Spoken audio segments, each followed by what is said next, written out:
بسم اللہ الرحمن الرحیم۔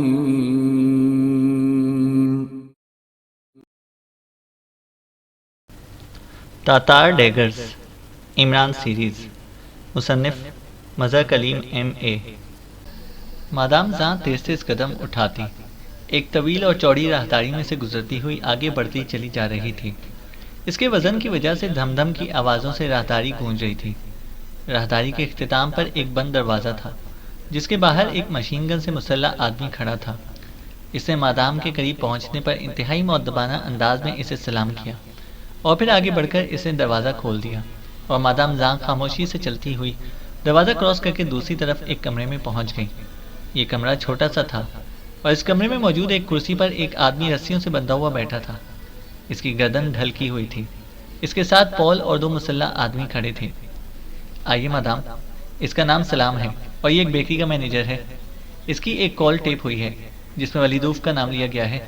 جس نمبر سے کال کی گئی ہے وہ پبلک فون بوتھ سے کیا گیا تھا، اس لیے اسے فوری طور پر اغوا کرایا گیا ہے تاکہ اسے مزید پوچھ گچھ کی جا سکے۔ پول نے کہا، ٹھیک ہے، کرو پوچھ گچھ۔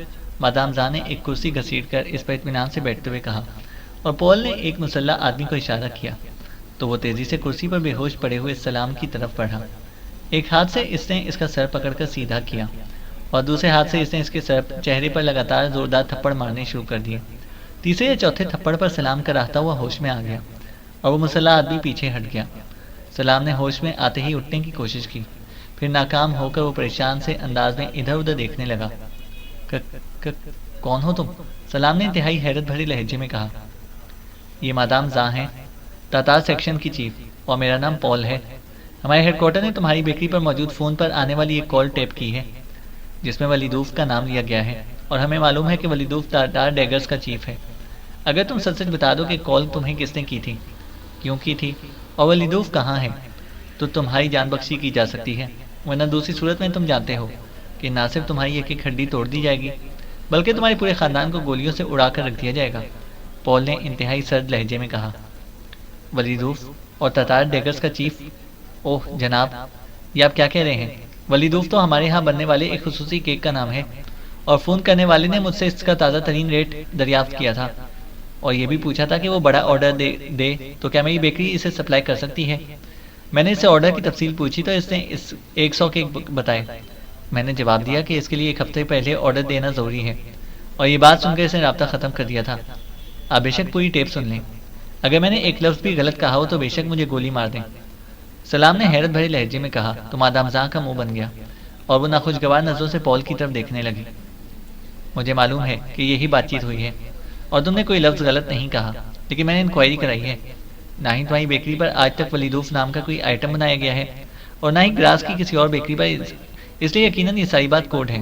اور اب تم بتاؤ گے کہ اصل بات کیا ہے؟ پول نے انتہائی سرد لہجے میں کہا تو مادام زاں کا بگڑا ہوا چہرہ یکلخت کھل اٹھا۔ اب وہ پول کو ایسی نظروں سے دیکھنے لگی جیسے اس کی ذہانت کی نظروں ہی نظروں میں داد دے رہی ہو۔ جناب، میں نے بتایا کہ ہماری بیکری کا اسپیشل آئٹم ہے، آپ ہمارا کارڈ دیکھ لیں، ہمارا سابقہ ریکارڈ چیک کر لیں، اس میں ولیدوف کیک کا ذکر موجود ہے، آپ بے شک تسلی کر لیں۔ سلام نے اسی طرح مطمئن لہجے میں کہا۔ میں نے چیک کیا ہے، تمہارے کارڈ میں اور ریکارڈ میں ایسا کوئی نام نہیں ہے، تم جھوٹ بول رہے ہو، پول نے وسیلے لہجے میں کہا۔ جناب، اب میں آپ کو تو جھوٹا کہنے کی جرات نہیں کر سکتا، لیکن اگر آپ خود ریکارڈ دیکھ لیں تو آپ کو معلوم ہو جائے گا کہ آپ کے کسی آدمی نے آپ سے غلط بیانی کی ہے، سلام نے کہا۔ رابر، پول نے اگلخ مڑ کر ایک مسلح آدمی سے مخاطب ہو کر کہا۔ یس باس، اس آدمی نے مؤدبانہ لہجے میں کہا۔ الماری سے کوڑا نکالو اور اس وقت تک اس پر برساتے رہو جب تک کہ اصل بات نہ بتا دے، پول نے تیز لہجے میں کہا۔ یس باس، روبر نے جواب دیا اور ایک سائڈ پر بنی ہوئی الماری کی طرف بڑھ گیا۔ نہیں، میں اپنے سامنے کسی پر اس قسم کا تشدد برداشت نہیں کر سکتی۔ رک جاؤ، مادام زاں نے ہاتھ اٹھا کر وسیلے لہجے میں کہا تو الماری کی طرف بڑھتا ہوا رابر رک گیا۔ مادام، بغیر تشدد کے یہ زبان نہیں کھولے گا، پول نے کہا۔ ایسا کرو کہ ہلکا سا تشدد کرو جسے میں برداشت کر سکوں، تمہیں معلوم ہے کہ میں اس معاملے میں انتہائی کمزور دل واقع ہوئی ہوں، مادام زاں نے منہ بناتے ہوئے کہا۔ تو پھر آپ ہی تجویز کر دیں، پول نے کہا۔ خنجر سے اس کے جسم پر زخم ڈالو اور پھر ان زخموں پر تیزاب انڈیل دو، تشدد بھی ہو جائے گا اور زخم بھی مندمل ہو جائیں گے۔ بولو، یہ کیسا تشدد ہے؟ مادام زاں نے مسکراتے ہوئے ایسے لہجے میں کہا جیسے وہ پال سے اپنے آئیڈیا کی داد طلب کر رہی ہو۔ بہت اچھا ہے مادام، پال نے مسکراتے ہوئے کہا۔ جاؤ رابرٹ، الماری سے خنجر اور تیزاب کی بوتل اٹھا لو، پال نے رابرٹ سے کہا، اور رابرٹ ایک بار پھر سر ہلاتا ہوا مڑ کر الماری کی طرف بڑھنے لگا۔ سنو، میں سچ کہہ رہا ہوں، میرا کوئی تعلق کسی تاتار ڈیگر سے نہیں ہے، میں تو ایک عام سا کاروباری آدمی ہوں، سلام نے ہذیانی انداز میں کہا۔ اس کا چہرہ خوف کی شدت سے پسینے میں ڈوب چکا تھا۔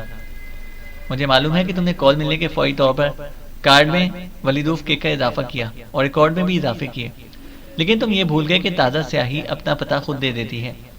اصل بات اگل دو، ورنہ تمہارا انتہائی برا حشر ہوگا، پال نے غصیلے لہجے میں کہا۔ میں سچ کہہ رہا ہوں، سلام نے اسی طرح دہشت بھرے لہجے میں کہا۔ اس سے سچ اگلواؤ رابرٹ، پال نے غصیلے لہجے میں رابرٹ سے کہا، جو اس دوران ایک تیز دھار خنجر اور بوتل اٹھائے واپس آ چکا تھا۔ یس باس، رابرٹ نے کہا، اور دوسرے لمحے اسے کھچاک سے خنجر سلام کے بازو میں اتار دیا، اور کمرہ سلام کے حلق سے نکلنے والی بھیانک چیخ سے گونج اٹھا۔ ارے ارے، یہ تو چیخ رہا ہے، تمہیں معلوم ہے کہ میں کمزور دل ہوں، ایسا کرو کہ اس کے منہ پر کپڑا ڈال کر اوپر سے ٹیپ لگا دو، مادام زان نے اس طرح گھبرائے ہوئے لہجے میں کہا جیسے چیخ سن کر اسے بے حد تکلیف پہنچی ہو، اور پال نے بجلی کسی تیزی سے جیب سے رومال نکالا اور چیختے ہوئے سلام کے کھلے ہوئے منہ میں ڈال دیا۔ سلام کی چیخیں اس کے حلق میں ہی گھٹ گئیں۔ اب تیزاب ڈالو اور دوسرا زخم لگاؤ، پال نے پیچھے ہٹتے ہوئے کہا، اور رابرٹ نے ہاتھ میں پکڑی ہوئی بوتل کا ڈھکن ہٹایا اور خون ابلتے ہوئے زخم پر اسے تیزاب انڈیل دیا، اور کمرے میں گوشت جلنے کی بو پھیل گئی، اور اس کے ساتھ ہی زخم سے دھواں سا اٹھنے لگا۔ سلام کا تڑپتا ہوا جسم یکلخت ساکت ہو گیا اور اس کی گردن ڈھلک گئی، وہ بے ہوش ہو چکا تھا۔ پال نے آگے بڑھ کر ایک ہاتھ سے اس کا سر پکڑا اور دوسرے ہاتھ سے اس کے چہرے پر تھپڑ مارنے شروع کر دیے۔ پھر جیسے ہی اس کے جسم میں حرکت کے تاثرات نمودار ہوئے، پال نے رومال اس کے منہ سے کھینچ لیا۔ مادام، اس طرح یہ ہوش میں نہ آتا، پال نے رومال نکالنے کی وجہ بتاتے ہوئے کہا۔ چلو ٹھیک ہے، میں کانوں میں انگلیاں دے لیتی، مادام نے منہ بناتے ہوئے کہا، اور واقعی سے دونوں ہاتھ اٹھا کر کانوں میں انگلیاں دے لی۔ اسی لمحے سلام ایک زوردار چیخ مار کر ہوش میں آ گیا۔ اس کا چہرہ تکلیف کی شدت سے بری طرح مسخ ہو چکا تھا، پورا جسم پسینے میں شرابور تھا۔ دوسرا زخم ڈالو رابرٹ، پال نے سرد لہجے میں رابرٹ سے کہا، اور رابرٹ نے سر ہلاتے ہوئے خنجر والا ہاتھ اٹھایا۔ رک جاؤ، بتاتا ہوں، تم ظالم ہو، رک جاؤ، سلام نے اکرخ چیختے ہوئے کہا، اور پال نے ہاتھ اٹھا کر رابرٹ کو روک دیا۔ مادام نے بھی مسکراتے ہوئے کانوں سے انگلیاں نکال لی۔ مجھے 01 نے کال کیا تھا تاکہ میں 03 تک پیغام پہنچا دوں، اور میں نے پیغام پہنچا دیا، سلام نے ہانپتے ہوئے کہا۔ کون 01 اور کون 03؟ پال نے چونک کر پوچھا۔ میرا تعلق 0 گروپ سے ہے جو مخبری کرتا ہے۔ 01 کون ہے میں نہیں جانتا، البتہ وہ میرے متعلق جانتا ہوگا۔ اسے مجھے فون کر کے کہا کہ میں ولیدوف تک پیغام پہنچا دوں کہ 01 ایک مسلم ملک کے بارے میں اس سے ایک اہم بات کرنا چاہتا ہے۔ میں نے 03 تک اصول کے مطابق پیغام پہنچا دیا، اور بس، سلام نے کہا۔ 03 کون ہے؟ پال نے ہونٹ چباتے ہوئے پوچھا۔ بیکری سے چوتھی دکان پھول بیچنے والوں کی ہے، وہاں ایک لڑکی صوفیہ کام کرتی ہے، وہی 03 ہے۔ میں بیکری سے نکل کر خود اس کے پاس گیا تھا، اور میں نے اس کو پیغام دیا اور واپس بیکری میں آ گیا، سلام نے کہا، اور پال سر ہلاتے ہوئے مڑا، اور اس نے ایک طرف موجود میز پر رکھے ہوئے انٹرکام کا ریسیور اٹھایا اور اس کا 1 نمبر پریس کر دیا۔ راسو، پال بول رہا ہوں، جس بیکری سے ہم نے سلام کو اغوا کیا ہے، اسے چوتھی دکان پھول بیچنے والوں کی ہے، وہاں ایک لڑکی صوفیہ ہے، اسے فوری طور پر اغوا کر کے یہاں سب ہیڈ کوارٹر میں لانے کا کہہ دو، جلدی کرو، پال نے سخت لہجے میں کہا، اور ریسیور رکھ دیا۔ ابھی معلوم ہو جاتا ہے کہ تم سچ کہہ رہے ہو یا جھوٹ، پال نے سلام سے مخاطب ہو کر کہا، لیکن سلام کا سر جواب دینے کی بجائے ایک طرف کو ڈھلک گیا تھا، وہ ایک بار پھر بے ہوش ہو چکا تھا۔ 10 منٹ بعد انٹرکام کی گھنٹی بج اٹھی اور پال نے آگے بڑھ کر ریسیور اٹھا لیا۔ یس، پال بول رہا ہوں، پال نے سخت لہجے میں کہا۔ باس، اس لڑکی صوفیہ کے متعلق رپورٹ ملی ہے کہ وہ آج صبح دکان پر آئی اور پھر کسی ضروری کام کا کہہ کر چلی گئی، ابھی تک اس کی واپسی نہیں ہوئی، دوسری طرف سے جواب دیتے ہوئے کہا گیا۔ اسے تلاش کرو، جہاں بھی ہو اسے ہر قیمت پر تلاش کر کے فوراً میرے پاس پہنچاؤ، ابھی اور اسی وقت، پال نے حلق کے بل چیختے ہوئے کہا۔ یس سر، دوسری طرف سے کہا گیا، اور پال نے ریسیور کیڈل پر پٹک دیا۔ میں دفتر میں بیٹھی ہوں پال، صوفیہ آ جائے تو مجھے اطلاع دے دینا، مادام زان نے کہا، اور کرسی سے اٹھ کر وہ تیز تیز قدم اٹھاتی کمرے سے باہر آ گئی۔ تھوڑی دیر بعد وہ اپنے مخصوص کمرے میں پہنچ گئی۔ ابھی وہ کرسی پر بیٹھی ہی تھی کہ میز پر موجود ٹیلی فون کی گھنٹی بج اٹھی اور مادام زان نے چونک کر ریسیور اٹھا لیا۔ یس، مادام نے سخت لہجے میں کہا۔ فلاکر بول رہا ہوں مادام، دوسری طرف سے آواز سنائی دی۔ اوہ فلاکر، تم؟ کیا بات ہے، کیوں کال کی ہے؟ مادام نے چونک کر کہا۔ مادام، میں نے اس لیے آپ کو کال کی ہے کہ میں نے پاکیشیا سیکرٹ سروس کا سراغ لگا لیا ہے، لیکن اس کے لیے ریٹ آپ کو خود کرنا ہوگا، پال کو درمیان میں نہ ڈالیں۔ فلاکر نے جواب دیا تو مادام بے اختیار اچھل کر کھڑی ہو گئی۔ کیا کیا کہہ رہے ہو؟ کیا مطلب؟ پوری تفصیل بتاؤ، مادام نے حیرت سے چیختے ہوئے کہا۔ مادام، یعقوب شکاری کا ریستوران تو آپ نے دیکھا ہوا ہے، یہ اسی کالونی کے چوک میں ہے جہاں سے آندرے کی خالی جیپ ملی تھی۔ اس جیپ کی وہاں موجودگی کی وجہ سے میں نے ریستوران میں یعقوب کی بیٹی رئیسہ سے بات کی تو رئیسہ نے بتایا کہ صبح کو ایک عورت اور 5 مرد ناشتے کے لیے ریستوران میں آئے۔ وہ مسلم تھے اور اجنبی تھے۔ انہوں نے ناشتہ کیا اور پھر انہوں نے ماکل کا شکاری کا حوالہ دیا اور وہ اوپر رئیسہ کے باپ یعقوب سے ملنے گئے۔ وہاں کچھ دیر رہے، پھر واپس نیچے آئے اور رئیسہ سے مل کر واپس چلے گئے۔ ماکل کا نام سن کر میں چونک پڑا۔ پھر میں نے رئیسہ سے ان کے قد و قامت کے بارے میں پوچھا تو یہ لوگ قد و قامت کے مطابق پاکیشیا سیکرٹ سروس کے لوگ ہی تھے۔ چونکہ اطلاع کے مطابق وہ واپس چلے گئے تھے تو میں نے ادھر ادھر مختلف لوگوں سے پوچھ گچھ شروع کی تو مجھے اطلاع مل گئی کہ ایک اسٹیشن ویگن میں یعقوب شکاری کے ساتھ یہ افراد بیٹھے ہوئے دیکھے گئے ہیں، لیکن ویگن کے متعلق مزید تفصیلات معلوم نہیں ہو سکی۔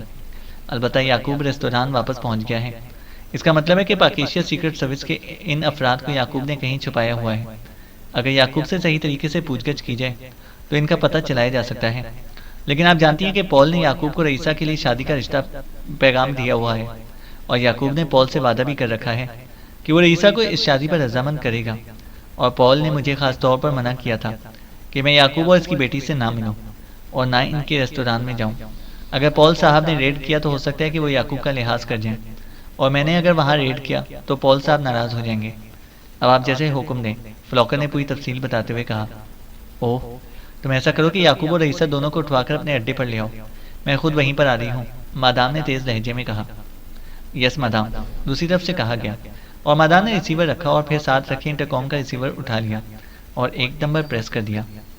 یس، پال اسپیکنگ، دوسری طرف سے پال کی آواز سنائی دی۔ پال، میں ایک ضروری کام سے جا رہی ہوں، میری عدم موجودگی میں تم سب ہیڈ کوارٹر کا خیال رکھنا، مادام نے تیز لہجے میں کہا۔ یس مادام، کیا کوئی اطلاع ملی ہے؟ پال نے کہا۔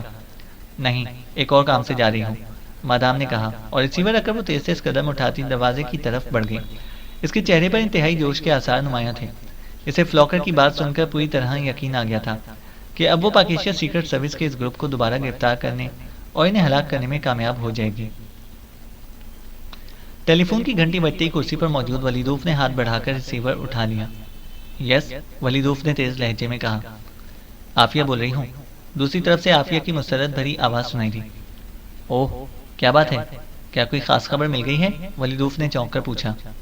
یس باس، پاکیشیا سیکرٹ سروس کے بارے میں اطلاع مل گئی ہے، وہ یعقوب شکاری کے پاس ہے، دوسری طرف سے عافیہ نے کہا تو ولیدوف بے اختیار چونک کر کرسی پر سیدھا ہو گیا۔ یعقوب شکاری کے پاس؟ اوہ، کیسے معلوم ہوا؟ ولیدوف نے مسرت بھرے لہجے میں کہا۔ باس، مجھے ابھی چند لمحے پہلے زیرو پروسیس پر یعقوب شکاری کا پیغام ملا کہ پاکیشیا سیکرٹ سروس اس کے پاس موجود ہے۔ میں نے فوری طور پر اپنا اسسٹنٹ بھجوا دیا ہے تاکہ انہیں 01 پر بلوا لیا جائے، وہ بس پہنچنے والے ہوں گے، دوسری طرف سے عافیہ نے جواب دیتے ہوئے کہا۔ اوہ، ویری گڈ، یہ تو بہت بڑا مسئلہ حل ہو گیا، میں وہیں پر آ رہا ہوں، ولیدوف نے کہا اور بٹن دبا کر اسپیشل فون کا رابطہ آف کیا اور کرسی سے اٹھ کھڑا ہوا۔ اس کے چہرے پر اب گہرے اطمینان کے تاثرات نمودار ہو گئے تھے۔ تھوڑی دیر بعد اس کی کار تیزی سے گراس کی سڑکوں پر دوڑتی ہوئی 01 کی طرف بڑھی چلی جا رہی تھی۔ 01 عافیہ کلب کے نیچے بنے ہوئے خصوصی تہخانوں کا کوڈ نام تھا، اور ان تہخانوں کو اس انداز میں بنوایا گیا تھا کہ انہیں کسی بھی طرح ٹریس نہیں کیا جا سکتا تھا، اور اس کی حفاظت کے بھی انتہائی معقول انتظامات کیے گئے تھے۔ اس لیے اسے معلوم تھا کہ ایک بار عمران اور اس کے ساتھی 01 پہنچ گئے تو پھر وہ سیکشن کے آدمیوں کے ہاتھوں مکمل طور پر محفوظ ہو جائیں گے، اور اسے عافیہ کی صلاحیتوں پر بھی مکمل بھروسہ تھا۔ وہ تاتار ڈیگرز کی سب سے ہوشیار اور ذہین ایجنٹ تھی، اور ایک لحاظ سے تاتار ڈیگرز کی اصل چیف بھی وہی تھی، سارا عملی کام وہی انجام دیتی تھی۔ ولیدوف کا تو صرف نام ہی استعمال ہوتا تھا، ورنہ تاتار ڈیگرز کے کام ولیدوف بھی عافیہ کے ذریعے ہی کراتا تھا۔ عافیہ نے باقاعدہ اپنا ایک علیحدہ سیکشن بنایا ہوا تھا جسے کوڈ میں 0 سیکشن کہا جاتا تھا۔ عافیہ تاتارستان کے صدر زاروف کی کزن تھی، اس لیے اس کے تعلقات انتہائی اعلیٰ سطح پر تھے، اور پھر روسیا فیڈریشن کے اعلیٰ حکام سے بھی اس کے قریبی تعلقات تھے، اس لیے اس کی طرف تاتار سیکشن بھی انگلی اٹھانے کی جرت نہ کر سکتا تھا۔ ولیدوف کی کار تھوڑی دیر بعد عافیہ کلب کے وسیع و عریض عمارت کے کمپاؤنڈ گیٹ میں داخل ہوئی، اور چند لمحوں بعد وہ اس عمارت کے ایک مخصوص حصے میں پہنچ گیا۔ اس نے کار روکی اور نیچے اتر کر وہ جیسے ہی آگے بڑھا ایک مسلح آدمی تیزی سے اس کے قریب آیا۔ مادام 3 سیکشن میں ہیں باس، اس آدمی نے سرگوشیانہ لہجے میں کہا، اور ولیدوف نے اس بات میں سر ہلا دیا اور قدم بڑھاتا آگے بڑھتا چلا گیا۔ پھر ایک راتائی میں سے گزرتے ہوئے وہ ایک خاص کمرے میں پہنچ گیا۔ عافیہ وہاں موجود تھی، لیکن اس کے چہرے پر پریشانی کے تاثرات نمایاں تھے۔ آئیے باس، میں آپ ہی کی منتظر تھی، عافیہ نے کہا۔ کیا بات ہے، تم پریشان نظر آ رہی ہو؟ ولیدوف نے پریشان سے لہجے میں کہا۔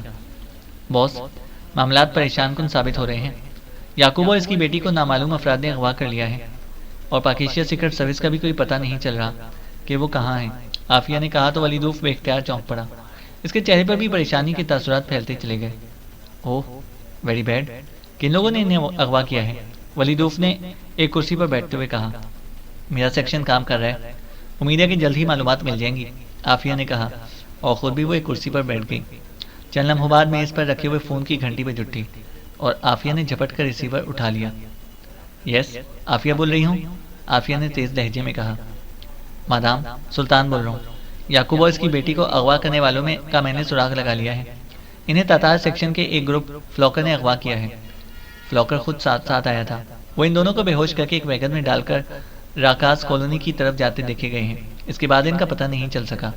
دوسری طرف سے کہا گیا، راکاس کالونی؟ وہ تو بے حد وسیع کالونی ہے، عافیہ نے ہونٹ چباتے ہوئے کہا۔ یس مادام، اس لیے تو وہ لوگ ٹریس نہیں ہو رہے۔ ویسے میرے آدمی کام کر رہے ہیں، مجھے یقین ہے کہ جلد ہی انہیں تلاش کر لیا جائے گا۔ اور مادام، ایک اور بری خبر بھی ہے، 02 سلام کو بھی بیکری سے اغوا کر لیا گیا ہے، اور 03 کو تلاش کیا جا رہا ہے، لیکن میں نے اسے 41 میں انڈر گراؤنڈ کرا دیا ہے، دوسری طرف سے کہا گیا۔ اوہ، اس کا مطلب ہے کہ 0 پروسیس کی کال ٹریس کر لی گئی ہے، اس لیے یعقوب کو اغوا کیا گیا ہے۔ تم فوراً ان کا پتہ چلاؤ، ورنہ تو سارا 0 سیکشن اور ہمارے مہمان سب تاتار سیکشن کے ہاتھوں مارے جائیں گے، عافیہ نے چیختے ہوئے کہا۔ یس مادام، ہم پوری کوشش کر رہے ہیں، دوسری طرف سے سلطان نے کہا، اور عافیہ نے ریسیور رکھ دیا۔ کیا رپورٹ ملی ہے؟ ولیدوف نے پوچھا تو عافیہ نے سلطان کی رپورٹ دہرا دی، اور ولیدوف کے چہرے پر پہلے سے موجود تشویش کے آثار میں اضافہ ہو گیا۔ تھوڑی دیر بعد ٹیلی فون کی گھنٹی ایک بار پھر بج اٹھی اور عافیہ نے ریسیور اٹھا لیا۔ یس، عافیہ بول رہی ہوں، عافیہ نے تیز لہجے میں کہا۔ سلطان بول رہا ہوں مادام، ہم نے یعقوب اور عیسیٰ کا سراغ لگا لیا ہے، انہیں راکاس کالونی کی کوٹھی نمبر 303 سی بلاک میں لے کر جایا گیا ہے۔ وہ ویگن وہاں موجود ہے۔ ہم نے کوٹھی پر ریڈ کیا تو کوٹھی میں لاشیں بکھری ہوئی پڑی ہیں، جن میں سے ایک فلاکر کی ہے، لیکن یعقوب اور عیسیٰ دونوں غائب ہیں، سلطان نے کہا۔ اوہ، یہ کیسے ہو گیا؟ یعقوب اور عیسیٰ تو اس قابل نہیں ہیں کہ فلاکر اس کے ساتھیوں کو ہلاک کر سکیں، اور تم نے بتایا ہے کہ انہیں بے ہوش کر کے اغوا کیا گیا ہے، پھر یہ سب کچھ کیسے ہو گیا؟ عافیہ نے حیرت بھری لہجے میں کہا۔ اس بات پر تو ہم بھی حیران ہیں مادام، دوسری طرف سے سلطان نے کہا۔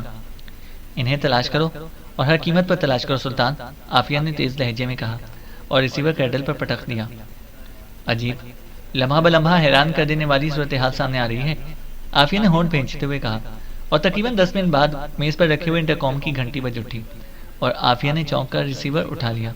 انٹرکام کی کال کا مطلب تھا کہ کال کلب سے کی جا رہی ہے۔ یس، عافیہ نے ہونٹ چباتے ہوئے کہا۔ کاشف بول رہا ہوں مادام، یعقوب شکاری اپنی بیٹی رئیسہ، ایک مقامی عورت اور 5 مردوں کے ساتھ آیا ہے، اور یہ لوگ فوری طور پر آپ سے ملنا چاہتے ہیں، دوسری طرف سے کہا گیا تو عافیہ بے اختیار اچھل پڑی۔ یعقوب شکاری؟ اوہ، کہاں ہیں یہ لوگ؟ عافیہ نے بے اختیار چیختے ہوئے لہجے میں کہا۔ مادام، میرے دفتر میں موجود ہیں، دوسری طرف سے بوکھلائے ہوئے لہجے میں جواب دیا گیا۔ شاید عافیہ کے اس طرح چیخنے سے وہ بوکھلا گیا تھا۔ اوہ، فوراً انہیں میرے پاس بھجوا دو، فوراً، اور سنو، تاتار سیکشن انہیں تلاش کر رہا ہے، اس لیے پورے کلب میں ریڈ الرٹ کر دو، کسی کو معلوم نہیں ہونا چاہیے کہ یہ لوگ یہاں پر آئے ہیں، عافیہ نے تیز لہجے میں کہا۔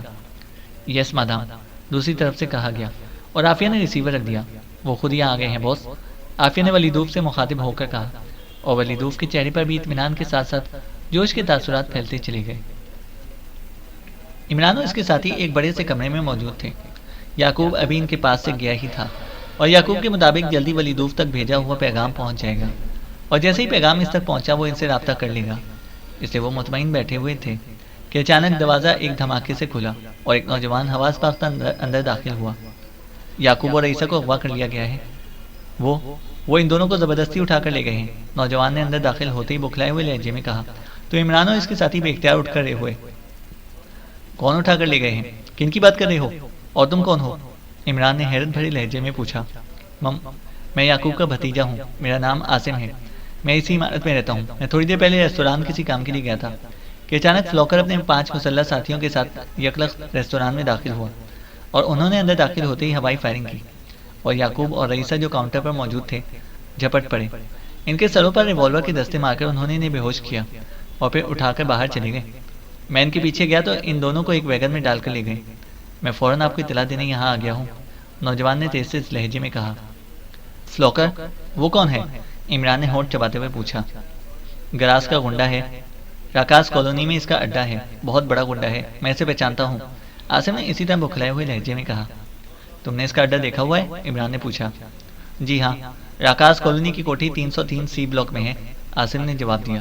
کیا ہمیں اسلحہ اور کار مل سکتی ہے؟ عمران نے پوچھا۔ جی ہاں، مگر عاصم نے ہچکچاتے ہوئے کہا۔ تو پھر وقت ضائع مت کرو، ہمیں فوراً یعقوب اور رئیسہ کو ان کے پنجے سے نکالنا ہوگا، ورنہ وہ ان پر غیر انسانی تشدد کر کے ان کا خاتمہ کر دیں گے، عمران نے تیز لہجے میں کہا۔ آؤ میرے ساتھ، عاصم نے اور زیادہ بکھلائے ہوئے لہجے میں کہا اور تیزی سے واپس دروازے کی طرف دوڑ پڑا۔ چینل کو سبسکرائب کریں اور بیل آئیکن کو پریس کریں تاکہ ہماری ہر اپڈیٹ آپ کو بر وقت مل سکے۔